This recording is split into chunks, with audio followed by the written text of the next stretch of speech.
Slayer is one of the loudest and fastest metal bands. The Californians co-headlined a sold-out show with Megadeth last night. David Farrier caught up with their guitarist and founder, Kerry King. Backstage with Slayer's Kerry King, the tattoos creeping out from under the hoodie, the shades never far away.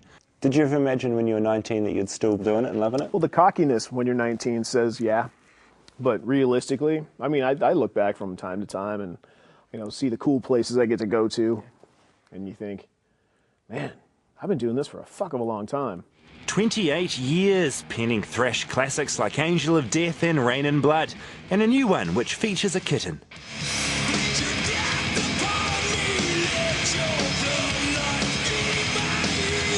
All along, we set out to be one of the heaviest, fastest thrash bands there is, and I think we got that covered.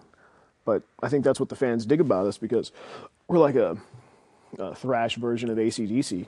That is, you know what you're getting. Loads of this stuff.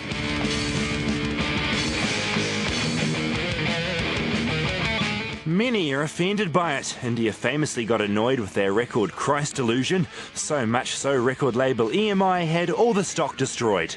Because whatever I'm saying is so important, it's going to overthrow your government, your doctrine, whatever. You know, it just doesn't make any sense. Now, you can probably tell from the name, but if it's one thing Slayer likes singing about, it's death. Whether it's dying, being dead, or simply being in a state of decomposition. I like going out of my way to find things that, you know, could be rewritten as a horror movie, you know, or a documentary about serial killers or whatever. But, you know, hanging out, we're pretty normal.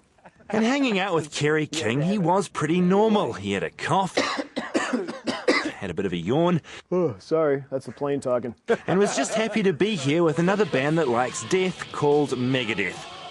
And he secretly enjoyed the fact that for the first time in ages, he was getting to play to a relatively tiny audience in Auckland, New Zealand. It's funny because, you know, us and Megadeth are both good-sized bands.